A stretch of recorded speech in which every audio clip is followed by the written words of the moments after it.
Parang may tumawag yata sa akin ah. Narinig ko, tinawag ang pangalan ko eh. Juan daw, Juan. Baka yung mga bata naririnig nyo, naglalaro sa tapat ng simbahan. Nagbibilang sila ng 1, 2, 3 daw. Ganun ba? Gusto kong patabihin mo ang sumasampalataya sa akin, Zadama. I'm Master Lord of my ring. Sino naman ang gusto mong i-convert ko? Eh di ang mga anak mo, palapitin mo ang loob nila sa akin. Mukhang mahihirapan ako roon. Dahil ang mga anak ko'y mababait. Hindi katulad kong maitim ang budhi. Bakit kasi nag-asawa ka ng mabait eh? Tuloy, nalahiran ng mga anak mo ng mabuting asal. Tama ka nga roon. Dahil si JM ay anak ni Juan. At si Juan ay mabait. Pero teka, si Luis Inigo, alam natin na ang ama niya ay saksakan ng kasamaan. Alam mo na si Alvaro ang kanyang ama. Kapo!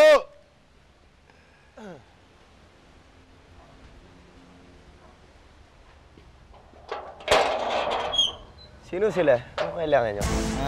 Nandiyan ba si Madam Zadama? Asawa ko yun eh! Yun o, yung nandun sa itim na kotse, yung maganda. Ayun, asawa ko yun! Teka muna, akala ko bang asawa mo mahirap lang?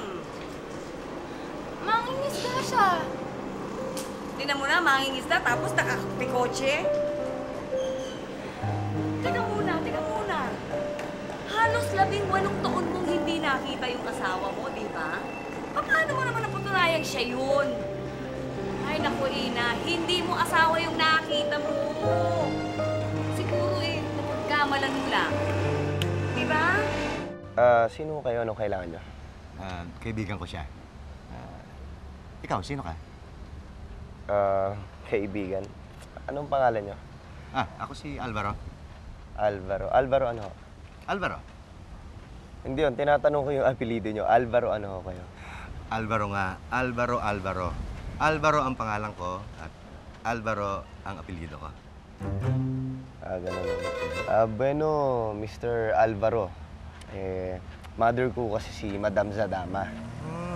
Ako yung anak niya, si Luis Inigo. May binatang anak mo na si Zadama.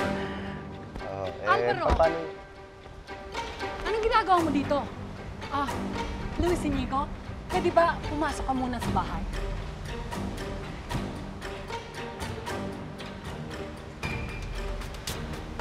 Utang na loob, Alvaro. Umalis ka na.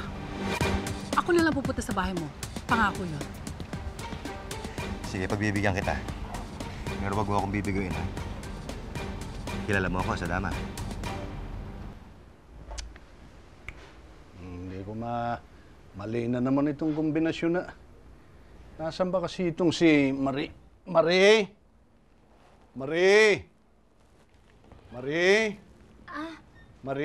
Sir Juan? Marie. Pasensya na po kayo. May problema ba, ha? Ano nga po pala yung kailangan nyo? Alam mo, hindi ko makuha yung kombinasyon nitong kahay. Ikaw na nga, ihang magbukas at kailangan ko lang may kunin ditong importanteng dokumento. Di po ba mga importanteng bagay yung mga nakalagay dyan sa loob? Di pag nalaman ko po yung kombinasyon na yun, hindi po maganda, di ba? Alam mo, Marie, nung una, kaya ayaw kong kumuha ng special nurse.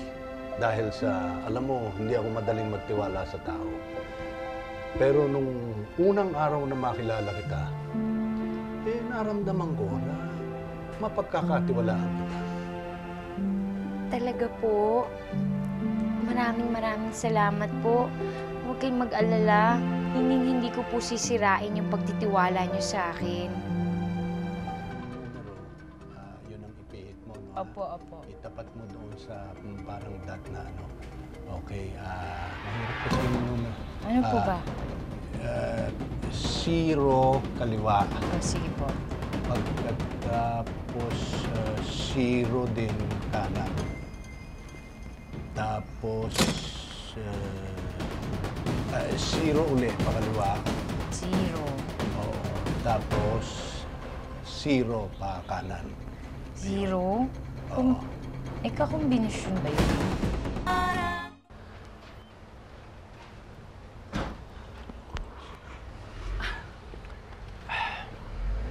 Ma, sino yung lalaki na yun? Magkakilala kami noon pa. Pumunta lang siya rito para mangamusta. Saan kayo nagkakilala? Magkasama kami sa trabaho noon. Ganoon lang. Alam niyo kasi, hindi ko gusto yung dating nung lalaking yun eh. Maangas, tsaka walang modo eh. Pero aminin mo, anak, di ba ang gwapo niya at ang lakas ng sex appeal? Anyway, wag na natin siya pag-usapan pa. He is not that important. Let's get into the house. Come on. Sige, pero sana lang, wag na lang siyang bumalik ulit dito. Kasi wala akong tiwala nun.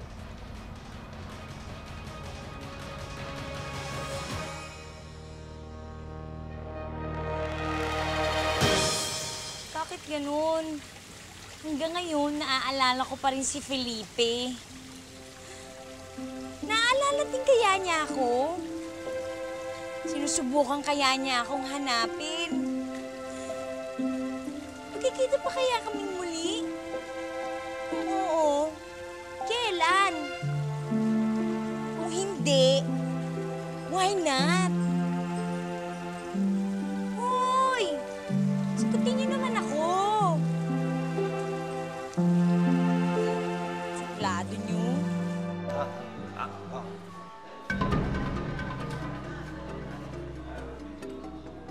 Erwan, hagdanan to, ha?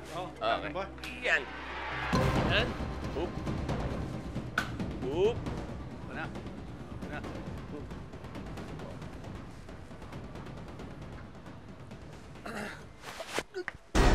Yeah!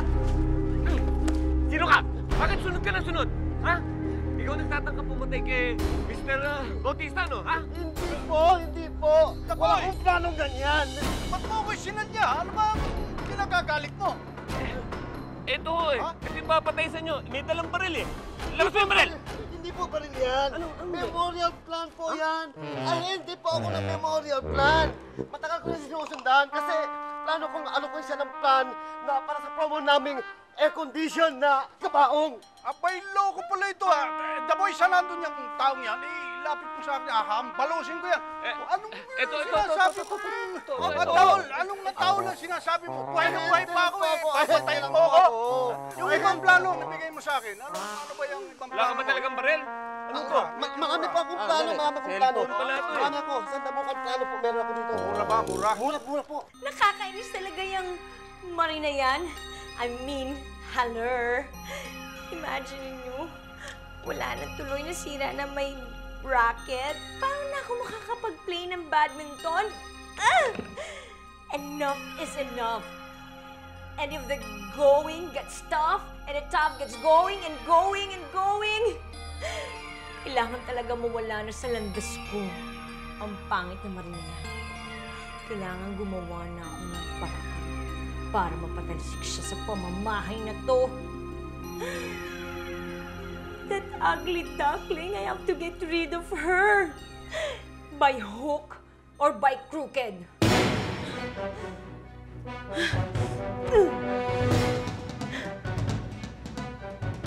Gets nyo? Iniisip ko, kukunin na kitang personal bodyguard, eh. Dahil sa magaling ka, eh. Okay ka, eh. Sir Juan, Oh.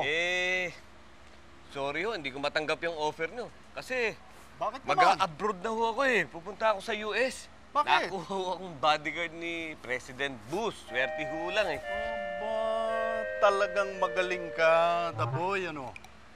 Pero, Daboy, kaya kong tapatan yung ibabayad sa'yo ni Bush. Sir Juan, hindi naman ho sa pera, eh. Pero talagang committed na lang talaga ako. Anyway, meron naman akong i-recommenda sa inyo. Kasing galing ko rin, kung gusto nyo. Kasing galing mo ba? Oo! Si ano? Sino? Si Kiss mo to, konti na lang. Magaling ho yun, saka loyal na loyal ho yun. Naku, wag na muna at lalo lang akong mapapahamak dyan. Ho? Uy, sir! Ano nangyari naman? Makatamaan kayo! Naku, ako na ang papatayin yan. Yan ang papatay sa akin talaga. Sir! Hindi ho! Ha? Ang papatay talaga nila. Ako target nila.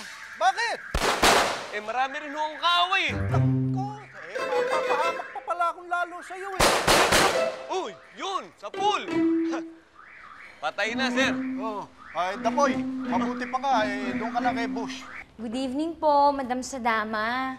Pwede ko na po bang kunin yung sweldo ko kasi naipangako ko po kay Inay na magbibigay ako ng pera. Sure. Umupo ka, Marie. Salamat Sandali lang, po. Iha. Oh, ito. 5,000 ang sweldo mo. Thank you po, Madam, ha? Ano yan? Teka muna, Marie. Since sinweldohan na kita, I think it's about time na magbayad ka ng utang mo. Mga atraso mo sa akin. Utang po?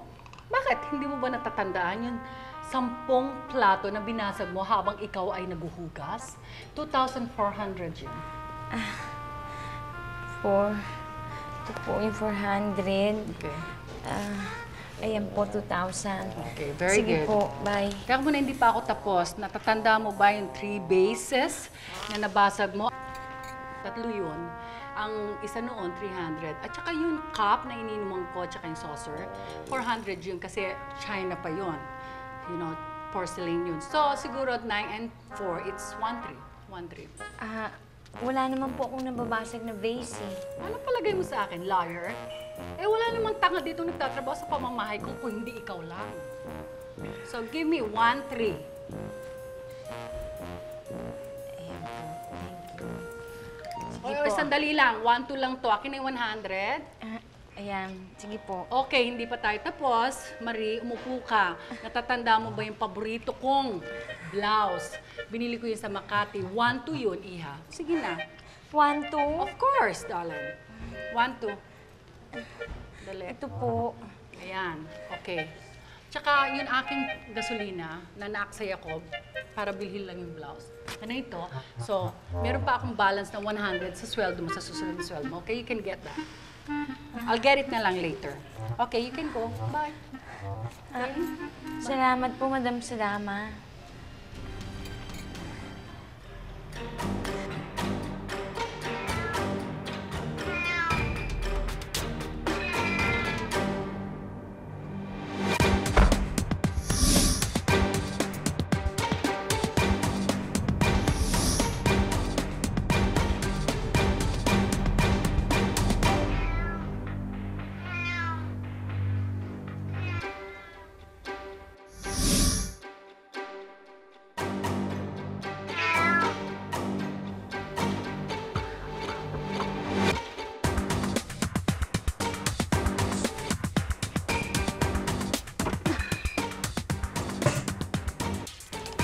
This is it.